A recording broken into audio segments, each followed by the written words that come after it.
So yung mahaba na i-memorize, naging maiksi siya pero summary siya. So ibig sabihin na mayroon ka pang dapat na isipin. So tulad yan, no? So pag i-memorize po kasi natin ang 10 utos, matagal pag i-memorize po natin. So balit sa ating pag-memorize, hindi po natin makalimutan yan kung mayroon tayong mga styles, mga technique. Kasi mayroon akong kaibigan magaling siya maggawa ng parang guide, no? Parang ginagawa niyang acronym. So halimbawa, bigyan ko po kayo ng halimbawa, makikita mo dito sa Philippians 4:8. Sa Philippians 4:8, nahirapan akong ma-memorize. Tinuruan niya ako ngayon. Kasi ang galing na ako yun Kasi doktor siya, maliban sa doktor of philosophy. Ano pa siya? Abogado, no? So, doctor of jurisprudence. So ngayon, ang sabi niya sa akin, simple lang yan. So, di ba sa Psalms 4:8, bali, mayroong punto dyan, mayroong siya, kaya inano ko, RP Wealth, no? Letter R as Romeo, P as Papa,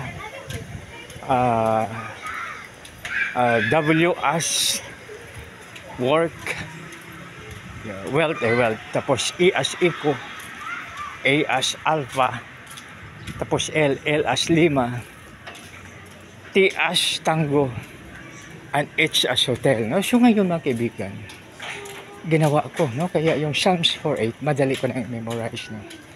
So think about what is right, think what is right, RP, think what is pure, wealth naman, think what is worthy to be praised, ang eco, what is excellent,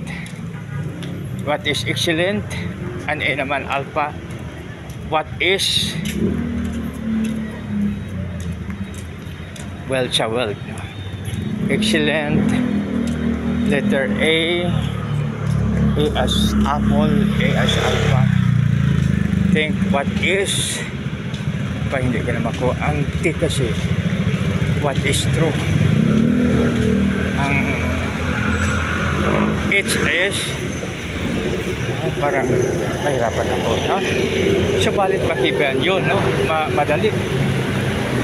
So think what is right, think what is pure, what is worthy to be praised, what is excellent, ano pa ba yung letter A, no? So i-review ko po, no? So dapat i-share kasi pag hindi mo ma-share, makalimutan ko siya.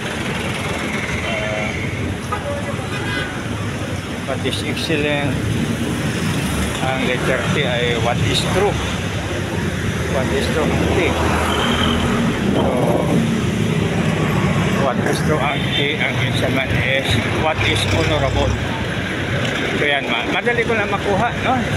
So kaya dapat palagi ano siya palagi i-share talaga, i-share mo siya, kaya para i-review.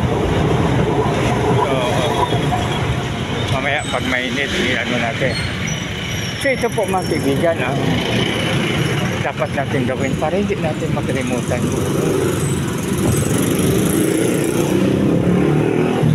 Hindi po natin makalimutan ang dapat natin i-memorize, lalo na po mga verses.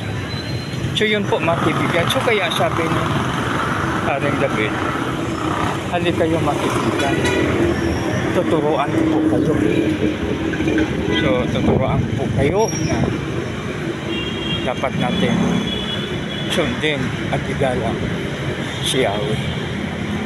So yan mga kaibigan, no? So ano yan talaga, no?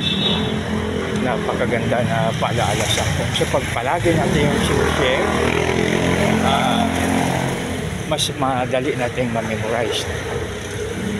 So yan mga kaibigan, mabilis nating ma-memorize mabilis natin ma-send, mabilis natin ma-share, no? So kaya maganda magkaibigan pag tayo ay palaging mag-share. So RP Wealth, what is right, what is pure, what is real. So admirable pala yung letter A. Admirable. What is so honorable pala. Admirable. Letter A. Ay! Letter L, siyempre love yan. Siguro lang, no? L, T, true, honorable. So, yan, no? Sa Philippians 4:8 yun. Think what is yun ang kwan magbibigan. Yun ang pinaka maganda, no? Isang maganda, mapagpala, mapagbiyan, magandang po sa bawat isa. God bless us all.